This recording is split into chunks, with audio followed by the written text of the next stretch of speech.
Sum up the results of your story today as best you can, and who or why did this massive study of waste in the Pentagon get spiked? Who spiked it and why? Sure. So the story that I did in today's post with my colleague Bob Woodward, who you may have heard of, we spent a while looking at an internal study that the Pentagon commissioned that found that they could save an estimated $125 billion over 5 years just by cutting back on administrative overhead. And this sounds kind of boring, but these are a lot of desk jobs in the Department of Defense, people dealing with human resources, with property management, buying stuff. These are the people who are supporting the 1.3 million active duty troops with business functions, except at the Pentagon, it's an enormous, staggering number of people.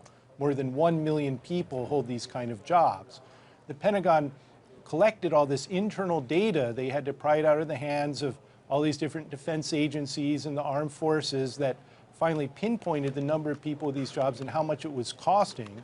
And the recommendation was they could save $125 billion over 5 years. Now, after that, what happened was senior leaders at the Department of Defense were worried that this number was far more than they expected, and they were worried that if Congress really found out that they could save that much money without cutting weapons programs, troops, or things like that, that they might actually cut the defense budget instead of giving them more money. As you know, the Pentagon has been clamoring for more money for its programs for the past few years.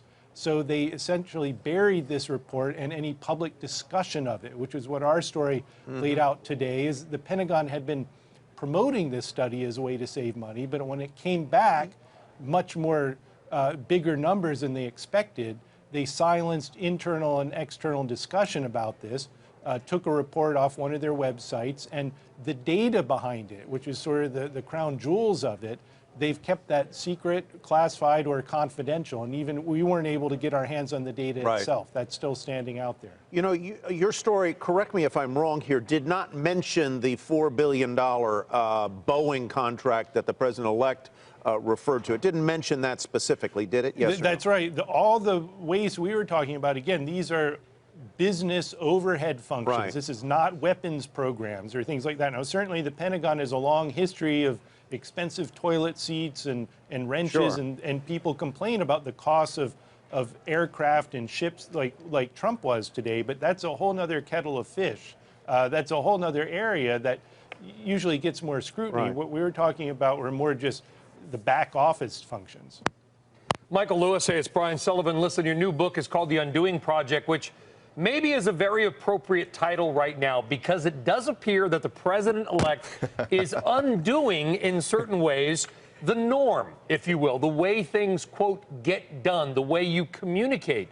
What do you make of what you've seen in the last 2 weeks?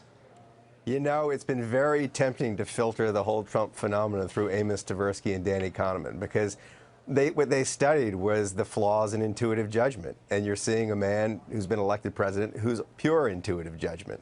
And his appeal to his supporters is appeal to pure intuitive judgment. So it has been interesting. What do I make of it? Well, one of the great lessons of Kahneman and Tversky is that the world is a far more uncertain place than people like to think. And they do things to make it seem more certain for themselves than it is, and they shouldn't do this. It leads to mistakes, and I suspect he's the master of this. But it's very the Undoing Project title refers to what Kahneman and Tversky were working on when they broke up, and it was how people undo tragedies. They're trying to describe how the human imagination works. And they showed that there are really limits to the human imagination. It follows rules. And these limits are really being tested by the president-elect. I mean, it's very hard to imagine what he's going to do next. It's so unpredictable. Hey there, thanks for checking out CNBC on YouTube. Be sure to subscribe to stay up to date on all of the day's biggest stories. You can also click on any of the videos around me to watch the latest from CNBC. Thanks for watching.